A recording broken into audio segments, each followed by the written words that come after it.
हिंदू नववर्ष आम कहीं पालन कर जनवरी 1 को जो क्रिश्चियन मानकर सेलिब्रेशन को प्रबल मात्रा रे सेलिब्रेशन करछंती किंतु आमे गोटे हिंदू हे कि से जिनसटा को अणदेखा करछंती। भारत वर्ष को पराधीन कले आतेबले से तांको संस्कृति को आम उपरे थोपिया मैकेल शिक्षा नीति आणिले। आज आम सहित अच्छे आरएसएस राष्ट्रीय स्वयं सेवक संघर जिला प्रचारक श्री रस्ती रंजन महानकोट सर। ये जो आम हिंदू नववर्ष पालन करते मार्च 19 रे तो एमती कौन डेट अच्छी ना स्पेसिफिक ना प्रति ईयर रे आम हिंदू नववर्ष पालन कर मार्च 19 रे आमर प्रति वर्ष तिथि ही नववर्ष पड़े चैत्र मास शुक्ल प्रतिपद तिथि। ये आज आपनकर कौन लक्ष्य रही सर? आमर लक्ष्य हूँ समग्र हिंदू परिवार रे हिंदू नववर्ष पालन हो। सर नमस्कार, स्वागत कर प्रकाश प्रोग्राम। सर ये जो आज आम रही हिंदू नववर्ष तो से ऊपर आप कौन कहे सर? सृष्टिर आरंभ समय भारतीय कालगणना अनुसार हिंदू नववर्ष प्रतिवर्ष पड़ुछि। हिंदू माने कालक्रमे ताकू भूली जिबा कारणरू आमे आज हिंदू नववर्ष को मन पकाइबा पड़ुछि। ब्रह्मांड द्वारा सृष्टिर आरंभ दिवस ए तिथि रे रामंकर राज्याभिषेक, युधिष्ठिरंग राज्याभिषेक आ विक्रम संवदर प्रचलन, कलिजुगाब्दर प्रचलन आदि वैज्ञानिक दृष्टिकोण और आध्यात्मिक दृष्टिकोण चैत्र मास शुक्ल प्रतिपद तिथि रे हिंदू नववर्ष पड़ुछि। तेणु हिंदू नववर्ष को समग्र भारत वर्ष रे हिंदू माने आनंद उल्लास सहित पालन करुछन। तेणु हिंदू नववर्ष को प्रकृति भी स्वागत करुछि वैज्ञानिक दृष्टिकोण। आज प्रकृति सबुज भरा परिवेश रे समस्त को आनंद दौची। तेणु आज प्रकृत हिंदू नववर्ष कहले आज ही हिंदू नववर्ष। सर एक्चुअली आम ये जो हिंदू नववर्ष आम कहीं पालन कर उत्कल 1 आम उत्कल दिवस अच्छी एमती गुड़ाए रही सर तो आम हिंदू दिवस को कहीं पालन करिया सर? आम देशर राष्ट्रीय आत्मा कहले हिंदू संस्कृति सनातन संस्कृति। तो आम देश हूँ सनातन वैदिक राष्ट्र। कालक्रम अनेक लोक भारत वर्ष को आसछन्ती। आमे जदि उदाहरण नबा धान बिल कथा आमे नबा धान बिल रे जदि 10टी बालुंगा गछ होउची आमे ताकू बालुंगा बिल बोली कहउनांती, आमे ताकू धान बिल बोली कहउछु। तेणु भारत हूँ हिंदुस्तान हिंदू राष्ट्र। तेणु यही राष्ट्र रे हिंदू माने कहीं अनादि कालरू बसवास करुचंदी। तेणु तार राष्ट्रीय स्वरूप सदृश समग्र भारत वर्ष को लेकिन जो नववर्ष अच्छी सेला हिंदू नववर्ष। किंतु आमर प्रादेशिक स्तर रे राज्य स्तर रे आमर किछि संस्कृति को लेकिन भी नववर्ष अच्छी। जमीती ओडिशा रे ओडिया नववर्ष पणा संक्रांति, सेमिति तेलुगु तमिलनाडु पोंगल एमती विभिन्न स्थान रे विभिन्न नववर्ष पालन होछि। किंतु संपूर्ण भारत वर्ष को एक करिया पई हिंदू सनातन संस्कृति व्यवस्था रे आमर कालगणना अनुसार हिंदू नववर्ष पालन करा जाए। सर जो हिंदू नववर्ष पालन करछन्ती ए पालन करिया द्वारा आमर किबा आमर जो लोकालिटी रो पीपल जो रहिछन से मानकर कोन बेनिफिट होछि सर? हिंदू नववर्ष द्वारा लोकालिटी रे जो परिवार अच्छी व्यक्ति अच्छी समाज अच्छी आ भितर गोटे प्रभाव आछी। कहीं आज जो आम 2टा जिनिस को सांगे नहीं जाऊँ गोटे है विकास आ गोटे है विरासत। अर्थ विकास अर्थ हूँ आमर जो भौतिक विकास आम कहते टंका बैंक बालांस घर रोजगार ये सब है भौतिक विकास। विरासत है संस्कृति आमर संस्कृति सनातन संस्कृति आ सहित मिसेक आम नवा आवश्यकता। यार प्रभाव केमती पड़ो व्यक्ति उपर ना संस्कृति को जिते आम पालन करवा आम भितर संस्कार आसो। संस्कार आसिले संस्कृति रुद्धिमंत हो आ व्यक्ति भी परिवर्तन हो। आज आम समस्ते गाँ गंडारे देखुं परिवेश भारी कलुषित हो कारण संस्कृति को आम छाड़ी दीजिए जो संस्कृति को आम अभ्यास कले आम भितर संस्कार आसो से संस्कार आधार रे आम संस्कृति को आपणे उच्चतर शिखर रे पहुँची पारिबा।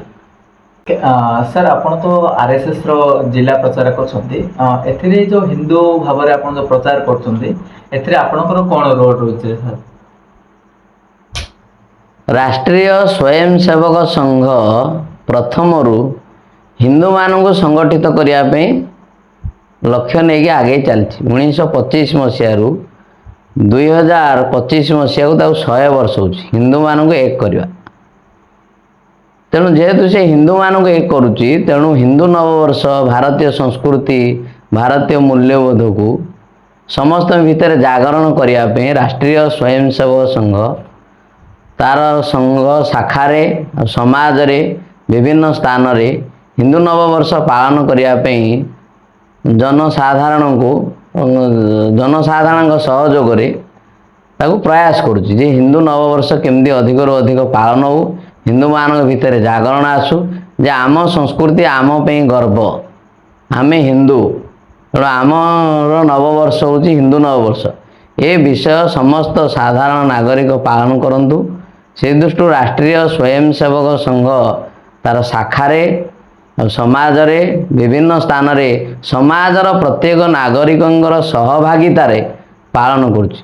आ द्वितीय कथा हला राष्ट्रीय स्वयंसेवक संघर प्रतिष्ठाता डॉक्टर केशव बलिराम हेडगेवार चैत्र मास शुक्ल प्रतिपद तिथि रे नागपुर मोहितवाड़ा रे जन्म ग्रहण करथिले।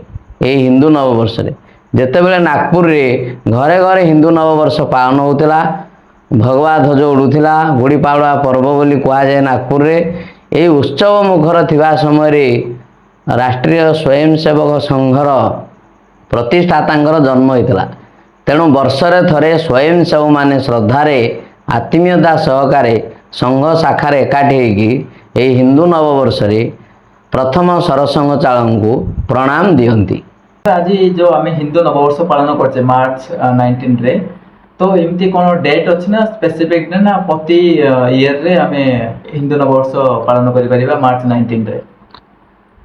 हिंदू कालगणना अनुसार आमर जमी प्रहर अच्छी पक्ष अच्छी दिन अच्छी मास अच्छी ऋतु अच्छी वर्ष अच्छी से अनुसार कालगणना अनुसार आमर प्रतिवर्ष तिथि ही नववर्ष पड़े चैत्र मास शुक्ल प्रतिपद तिथि जमी आम हिंदू रीतिनीति संस्कृति अनुसार आमर जन्मदिन विवाह वार्षिकी विवाह दिन आउ शुद्धि दिन आज स्थिर करुँच ठीक से ही प्रकार हिंदू कालगणना अनुसार चैत्र शुक्ल प्रतिपद तिथि रे आमर नववर्ष प्रतिवर्ष पड़ुछि जेमिति ख्रीस्टियान मानकर इंग्रेज मानकर नववर्ष जनवरी 1 रे पड़ुछि से प्रकार हिंदू मानकर नववर्ष सनातन संस्कृति को भल पाउथिबा जनसाधारण बा श्रद्धालु मानकर नववर्ष होछि चैत्र शुक्ल प्रतिपद तिथि ये गोटे राष्ट्रीय तिथि अच्छी पूरा संपूर्ण राष्ट्र पे ये तिथि रे नववर्ष पालन करा जाए। आम तो आगु जानी प्रादेशिक स्तर रे विभिन्न नववर्ष अच्छी फिर ग्राम स्तर रे भी अच्छी ठीक से प्रकार राष्ट्रीय स्तर रे संपूर्ण भारत वर्ष को संस्कृति दृष्टि जोड़ी रखापी आमर हिंदू नववर्ष प्रतिवर्ष चैत्र शुक्ल प्रतिपदा तिथि रे पालन करा जाए आ से तिथि रे ही हिंदू नववर्ष पड़ुछि। सर आम देखुवे एबे जो जो भाई भाव सिचुएसन चललानी जीरो नाइट जो इंग्राजी नववर्ष कथा आप किसी समय पूर्व कहते से जनवरी 1 को जो ख्रीस्टियान मानकर सेलिब्रेशन को प्रबल मात्रा रे सेलिब्रेशन करछंती किंतु आमे गोटे हिंदू है कि से जिनसटा को अणदेखा करछंती तो से ऊपर आपण कोन रहबे सर? जेहेतु भारत वर्ष रे विभिन्न विदेशी आक्रमण होती किंतु भारतीय संस्कृति हजार हजार वर्षरु सनातन संस्कृति अच्छी मझिरे विदेशी आक्रमण कारण एठिकी मुगल आसचंदी तातार आसचंदी हुण आसचंदी पठाण आसचंदी तापर इंग्रेज माने आसचंदी सेमान जेतेबेले भारत वर्ष रे व्यवसाय करिया पे आसिकी भारत वर्ष को पराधीन कले आउ सेतेबेले से तांको संस्कृति को आम उपरे थोपिया पे ମେକେଲ ଶିକ୍ଷାନୀତି ଆଣିଲେ। ଆଉ ଆମ ସଂସ୍କୃତି ମଠ ମନ୍ଦିରକୁ ନଷ୍ଟ କରିବା ପାଇଁ, ଆମର ବିଚାରକୁ ନଷ୍ଟ କରିବା ପାଇଁ ସେମାନେ ପ୍ରୟାସ କଲେ। ତେଣୁ ସେମାନେ ତାଙ୍କର କ୍ୟାଲେଣ୍ଡର, ତାଙ୍କର ବ୍ୟବସ୍ଥା ଆମ ଉପରେ ଥୋପିବା ଆରମ୍ଭ କଲେ। ଆଉ ଆମ ଲୋକମାନେକୁ ଧୀରେ ଧୀରେ ଯେମିତି ଆମେ ଜାଣିଥିବା ବିଷକନ୍ୟାକୁ ଟିକେ ଟିକେ ବିଷ ଦେଇକି ବିରାଟ ବଡ଼ ବିଷକନ୍ୟା ତିଆରି କରାଯାଏ, ଠିକ୍ ସେହି ପ୍ରକାର ହିନ୍ଦୁମାନଙ୍କୁ ଟିକେ ଟିକେ ଗଦ ଶୁଙ୍ଘେଇ ଶୁଙ୍ଘେଇ ଧୀରେ ଧୀରେ ତାଙ୍କୁ ଖ୍ରୀଷ୍ଟିଆନର ଯେଉଁ ବ୍ୟବସ୍ଥା ଅଛି ସେହି ବ୍ୟବସ୍ଥାରେ ପକାଇବା ପାଇଁ ପ୍ରୟାସ କଲେ। ଆଉ ହିନ୍ଦୁମାନେ ତ ସରଳ ବିଶ୍ୱାସୀ, ତେଣୁ ସେମାନେ ତାକୁ ବିଶ୍ୱାସ କରି ଆଉ 0 ନାଇଟ୍ ହେଉ ଜାନୁଆରୀ 1କୁ ପାଳନ କରିବାକୁ ପଛଉନାହାନ୍ତି। କିନ୍ତୁ ଏ କଥା ହିନ୍ଦୁ ସଂସ୍କୃତିରେ ଅଛି ଯେ ଆମେ କାହାକୁ ବିରୋଧ କରିବାନି। ଆମର ସର୍ବେ ଭବନ୍ତୁ ସୁଖିନ, ବସୁଧୈବ କୁଟୁମ୍ବକମ୍, କୃଣନ୍ତୁ ବିଶ୍ୱାର୍ଜମ, ଏ ବିଚାର ସାରି ଅଛି। ତେଣୁ ସେହି ଦୃଷ୍ଟିରୁ ହିନ୍ଦୁମାନେ ଏତେ ବିଶ୍ୱାସୀ, ସବୁ ପ୍ରକାର ବ୍ୟବସ୍ଥାକୁ ଏଠି ପାଳନ କରିବା ପାଇଁ ପ୍ରସ୍ତୁତ ଥାନ୍ତି, କିନ୍ତୁ ନିଜ ବ୍ୟବସ୍ଥାକୁ ଭୁଲି ଯାଇଛନ୍ତି। ସେହି ବ୍ୟବସ୍ଥାକୁ କେମିତି ସମ୍ପୂର୍ଣ୍ଣ ସମାଜ ଭିତରେ ଜାଗରଣ ହେବ, ସେଥିପାଇଁ ବିଭିନ୍ନ ହିନ୍ଦୁ ସଂଗଠନ ମାନେ ବି ହିନ୍ଦୁ ନବବର୍ଷ ପାଳନ କରିବା ପାଇଁ ସମାଜରେ ତାର ଜାଗରଣ କରୁଛନ୍ତି ଆଉ ପ୍ରୟାସ କରୁଛନ୍ତି।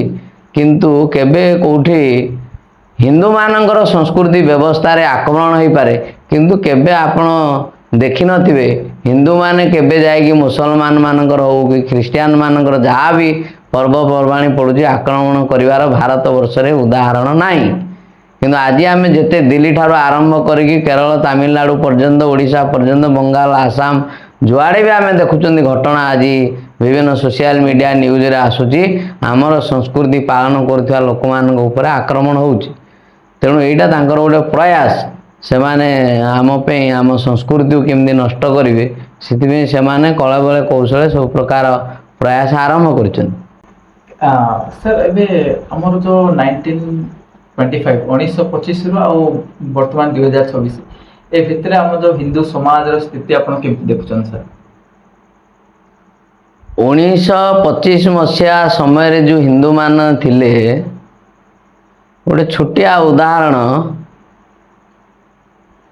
ଭାରତବର୍ଷରେ କୌଣସି ଯଦି ହିନ୍ଦୁମାନଙ୍କ ଉପରେ ଅତ୍ୟାଚାର ହେଇଛି ବା ଆକ୍ରମଣ ହେଇଛି, ଯଦି ତାକୁ ଡକାଯାଏ ବା ଏକାଠି କରିବା ପାଇଁ ପ୍ରୟାସ କିଏ ବି କରେ, ସେତେବେଳେ ହିନ୍ଦୁମାନେ କୁହନ୍ତି ଆପେ ବଞ୍ଚିଲେ ବାପର ନା କହିକି କବାଟ କେଳି ଦିଅନ୍ତି। ତେଣୁ ଏହି ପ୍ରକାର ପରିସ୍ଥିତି ହିନ୍ଦୁମାନଙ୍କର 1925 ମସିହାରେ ଥିଲା। ଆମେ କହୁନୁ ଯେ ହିନ୍ଦୁମାନେ ଏକାଠି ନଥିଲେ, ଏକାଠି ଥିଲେ, ସଂଗଠିତ ଥିଲେ, ତଥାପି ସେ ସଂଗଠିତ ଶକ୍ତି ସମ୍ପୂର୍ଣ୍ଣ ସମାଜକୁ ନେଇକି ଆଗକୁ ଗଲା ଭଳିଆ ଶକ୍ତି ନଥିଲା।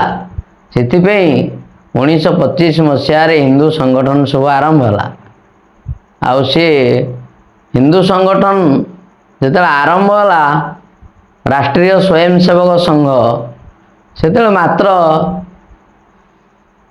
ଅନେକ ମହାପୁରୁଷମାନଙ୍କୁ ଭେଟିବା ପାଇଁ ସେ ଯାଇଛନ୍ତି, ବୁଲିଛନ୍ତି, ବଡ଼ ବଡ଼ ମହାପୁରୁଷମାନଙ୍କୁ ଭେଟିଛନ୍ତି। କିଏ କିଏ ଉଦାହରଣ ଦେଲେ, ଯଦି ତୁମେ ବେଙ୍ଗ କେଜି ଓଜନ କରିଦେବ ତ ତୁମେ ହିନ୍ଦୁମାନଙ୍କୁ ସଂଗଠିତ କରିଦେବ।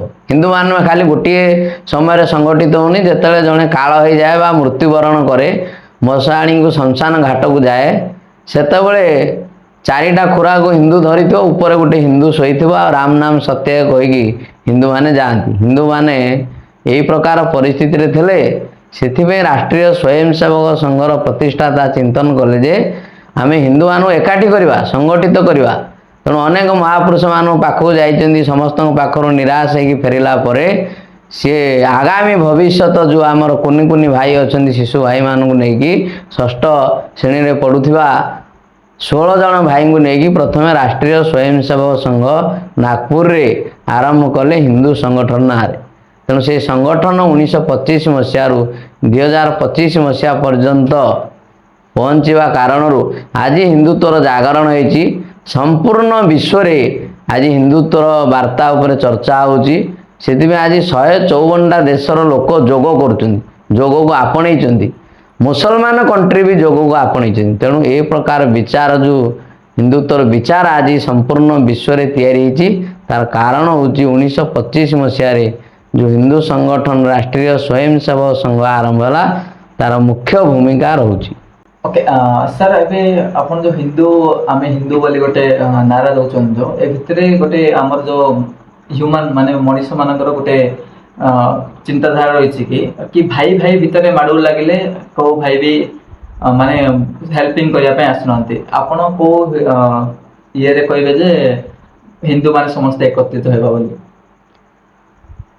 हिंदू हूँ गोटे उच्च गुण संपन्न व्यवस्था को हिंदू व्यवस्था बोली कहुए हिंदुत्व हिंदू हिंदुत्व जमी मनुष्य मनुष्यत्व तेणु मनुष्य हो जन्म होची तार निर्माण प्रक्रिया जिते होची से मनुष्यत परिणत होची ठीक से प्रकार हिंदू हिंदुत्व हिंदू अर्थात बंचार जीवन शैली वे ऑफ लाइफ ये सुप्रीम कोर्टर आईन भी अच्छी जे जिते भारत वर्षर गृहमंत्री एलका आडवाणी 1993 मसीह गोटे सुप्रीम कोर्ट रे केस फाइल करते सुप्रीम कोर्ट जज कहले जे हिंदू हूँ गोटे जीवन पद्धति गोटे धर्म नुह बंचार जीवन शैली तेणु बंचार जीवन शैली जो समाज रे उच्च श्रेष्ठ रही समाज केबे यही प्रकार जो आपण प्रश्न कर व्यवस्था भितर को आसबनी से संगठित हम तेणु हिंदू व्यवस्था भितर समाज रे आगरू क्या घरे ताला पड़ू नाला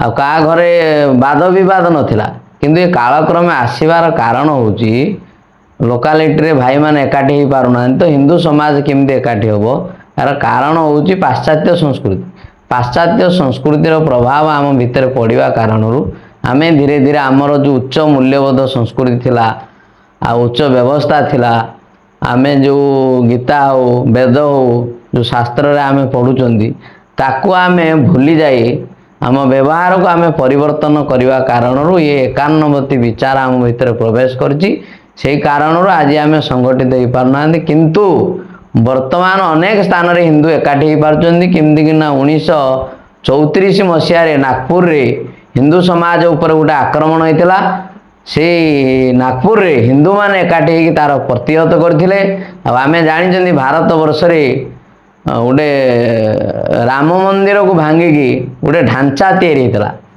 से ढांचा को नष्ट करने 1999 90 92 पाखापाखि 6 कोटी हिंदू एकाठी होकर धूलिसात करिकी 2022 मसीहा जनवरी 22 तारीख में भव्य राम मंदिर प्रतिष्ठा है यार हूँ निदर्शन माने हिंदू माने को प्रकार संगठित होले निज संस्कृति को उद्धार करने प्रयास कले यार हूँ प्रकृष्ट उदाहरण।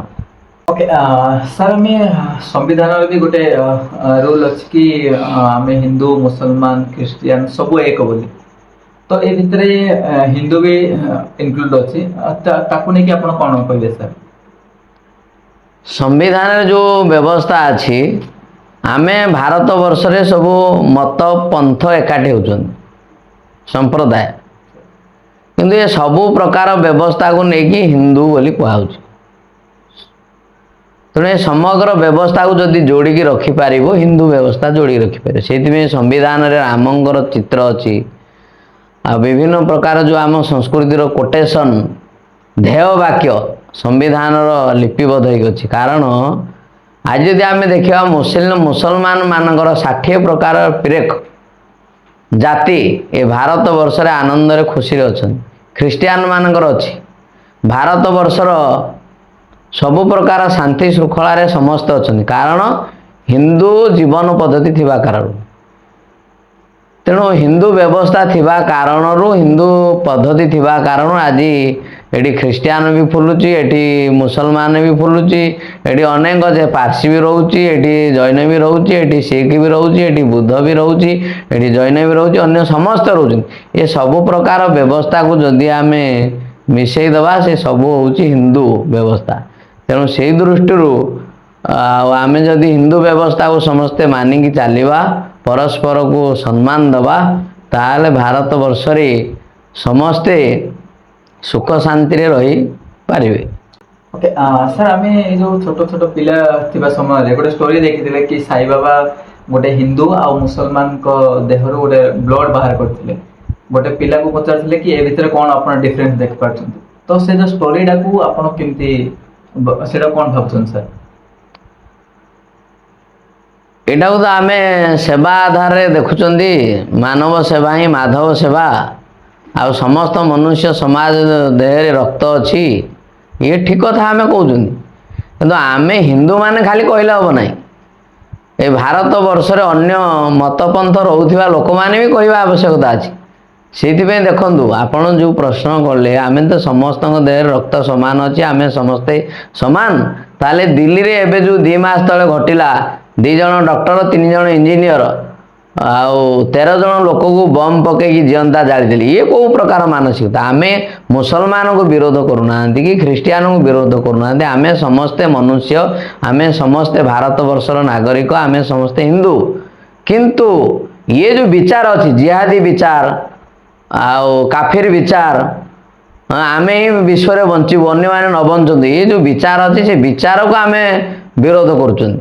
ତେଣୁ ସେ ବିଚାର ସମାଜରୁ ଯେଉଁ କଟ୍ଟରପନ୍ଥୀ ବିଚାର ଅଛି, ଆଉ ଆମେ ହିଁ ବିଶ୍ୱରେ ବଞ୍ଚିବୁ, ଆମେ ହିଁ ଇଏ କରିବୁ, ଭାରତକୁ ଆମେ ଆମ ରାଷ୍ଟ୍ର ଇଏ କରିବୁ, କିନ୍ତୁ ଭାରତ ବର୍ଷରେ ରହିକି ଆମେ ବନ୍ଦେ ମାତରମ୍ ଭାରତ ମାତା କି ଜୟ କହିବୁନୁ, କିନ୍ତୁ ଆମେ ଏଇ ପ୍ରକାର ଜିହାଦୀ ମାନସିକତା ନେଇକି ବଞ୍ଚିବୁ, ଏଇ କଥାକୁ ହିନ୍ଦୁମାନେ ବିରୋଧ କରୁଛନ୍ତି, ଆଉ କୌଣସି ବିଚାରକୁ ବିରୋଧ କରୁନାହାନ୍ତି। ସାର୍, ଆଜି ଆମର ଯେଉଁ ହିନ୍ଦୁ ନବବର୍ଷ ପାଳିତ ହେଉଛି, ଆପଣ ତ ଜଣେ RSSର ଜିଲ୍ଲା ପ୍ରଚାରକ, ଏ ଉପରେ ଆଜି ଆପଣଙ୍କର କ'ଣ ଲକ୍ଷ୍ୟ ରହିଛି ସାର୍? ଆମର ଲକ୍ଷ୍ୟ ହେଉଛି ସମଗ୍ର ହିନ୍ଦୁ ପରିବାରରେ ହିନ୍ଦୁ ନବବର୍ଷ ପାଳନ ହେଉ, ପ୍ରତ୍ୟେକ ଘରେ କଳସ ବସୁ, ଶଙ୍ଖ ବଜାନ୍ତୁ, ଝୋଟି ଚିତା ଦେଇ ଘରକୁ ପବିତ୍ର କରନ୍ତୁ, ଗୋମାତାଙ୍କ ଗୋବରରେ ଘରକୁ ପରିଷ୍କାର ପରିଚ୍ଛନ୍ନ କରନ୍ତୁ, ହିନ୍ଦୁ ନବବର୍ଷକୁ ସ୍ୱାଗତ କରିବା, ଆଉ ସମାଜରେ ଗାଁରେ ସାହିରେ ସାତ୍ୱିକ ଆହାର ଭୋଜନ କରିବା, ଭୋଜିଭାତ କରିବା, ହିନ୍ଦୁ ନବବର୍ଷକୁ ଆନନ୍ଦ ଉଲ୍ଲାସରେ ପାଳନ କରିବା, ହିନ୍ଦୁ ନବବର୍ଷକୁ ସ୍ୱାଗତ କରିବା। ସେଥିପାଇଁ ଆମେ ରାଷ୍ଟ୍ରୀୟ ସ୍ୱୟଂସେବକ ସଂଘ ଯୋଜନାରେ ଆମେ ପାତ୍ରପୁର ଖଣ୍ଡରେ, ସଂଘରେ ଆମେ ବ୍ଲକକୁ ଖଣ୍ଡ କହୁଛୁ, ପାତ୍ରପୁର ଖଣ୍ଡରେ ଆମେ ଚୁଡ଼ିଆଲାଞ୍ଜି ସରସ୍ୱତୀ ଶିଶୁ ମନ୍ଦିରଠାରେ 19 ତାରିଖ ଗୁରୁବାର ଚୈତ୍ର ଶୁକ୍ଳ ପ୍ରତିପଦ ତିଥିରେ ଆମେ ସକାଳ 7:30ରୁ 9ଟା ପର୍ଯ୍ୟନ୍ତ ହିନ୍ଦୁ ନବବର୍ଷ ପାଳନ କରିବୁ। ସମଗ୍ର ପାତ୍ରପୁର ବ୍ଲକବାସୀଙ୍କୁ ନିମନ୍ତ୍ରଣ ଆଉ ସ୍ୱାଗତ ଆଉ ପ୍ରଚାର ଗାଡ଼ି ମାଧ୍ୟମରେ ଦିଆହେଇଛି, ଲିଫଲେଟ୍ ମାଧ୍ୟମରେ ଦିଆହେଇଛି, ଆଉ ଆମର ଏଇ ଡିଜିଟାଲ ଓଡ଼ିଶା ମାଧ୍ୟମରେ ବି ଆମେ ଆଗ୍ରହ କରୁଛୁ ଯେ ସମସ୍ତେ ଏହି ପ୍ରକାର ଉତ୍ସବ ଘରେ ଘରେ ପାଳନ କରନ୍ତୁ, ଆଉ ହିନ୍ଦୁତ୍ୱର ବାତାବରଣ ତିଆରି କରିବା, ଆମ ସଂସ୍କୃତି ଆମ ବିଚାରକୁ ଆମେ ସମସ୍ତେ ବଞ୍ଚେଇବା, ସେଥିପାଇଁ ଆମେ ବଦ୍ଧପରିକର ହେବା, ସଂକଳ୍ପ ନେବା। ଏହି ପ୍ରକାର ବିଶ୍ୱାସ ନେଇ ଆମେ ଘର ଘର ବୁଲି ଗାଁ ଗାଁ ବୁଲିକି ଅଭିଯାନ ଚଲେଇଛୁ। ଆଉ ଇଏ ତ ଈଶ୍ୱରୀୟ କାର୍ଯ୍ୟ, ଈଶ୍ୱରଙ୍କ କୃପା, ଆଉ ସେଇ ଅନୁସାରେ ଈଶ୍ୱରଙ୍କ ଉପରେ ଯେହେତୁ ଏ କାର୍ଯ୍ୟର କର୍ତ୍ତା ହେଉଛନ୍ତି ଈଶ୍ୱର, ଧର୍ମର କର୍ତ୍ତା ହେଉଛନ୍ତି ଈଶ୍ୱର, ତେଣୁ ଈଶ୍ୱରଙ୍କ ଉପରେ ସବୁ ପ୍ରକାର ସମର୍ପଣ କରି ଆମେ ଆମର କର୍ମକୁ ଜାରି ରଖିଛୁ। ଓକେ ସାର୍, ସମୟ ତ ବହୁତ ଅତିବାହିତ ହେଲାଣି। ଆମର ଯେଉଁ ଆଜି ଯେଉଁ ହିନ୍ଦୁ ନବବର୍ଷ ରହିଛି, ଏଇ ହିନ୍ଦୁ ନବବର୍ଷରେ ଆପଣ ଆମର ଯେଉଁ ଯୁବପିଢ଼ି ବା ୟୁଥ୍ ମାସମାନଙ୍କୁ କ'ଣ ସନ୍ଦେଶ ଦେବା ପାଇଁ ଚାହୁଁଛନ୍ତି ସାର୍? ଆଜି ହିନ୍ଦୁ ନବବର୍ଷ ଉପରେ ଯୁବପିଢ଼ିମାନଙ୍କୁ ସନ୍ଦେଶ ଦେବାକୁ ଏତିକି ବିଷୟ ମନକୁ ଆସୁଛି କି ଯୁବପିଢ଼ିମାନେ ସଂସ୍କୃତି ପ୍ରେମୀ, ସଂସ୍କାର ପ୍ରେମୀ ହୁଅନ୍ତୁ, ନିଜ ଜୀବନକୁ ନିଜେ ତିଆରି କରିବା ପାଇଁ ପ୍ରୟାସ କରନ୍ତୁ, ଆଉ ଆମ ଦେଶ ରାଷ୍ଟ୍ର ସମାଜକୁ ଆଗକୁ ନେବା ପାଇଁ ପ୍ରୟାସ କରନ୍ତୁ, ପରିଶ୍ରମ କରନ୍ତୁ, ତାହେଲେ ଆମ ଦେଶ ରାଷ୍ଟ୍ର ବିଶ୍ୱରେ ନିଶ୍ଚିତ ଭାବରେ ବିଶ୍ୱଗୁରୁ ହୋଇକି ଛିଡ଼ା ହେବ। କାରଣ ଆଜି ବିଶ୍ୱରେ ଯାହା ପାଖରେ ଶକ୍ତି ଅଛି ତାକୁ ଲୋକ ଭକ୍ତି କରୁଛନ୍ତି।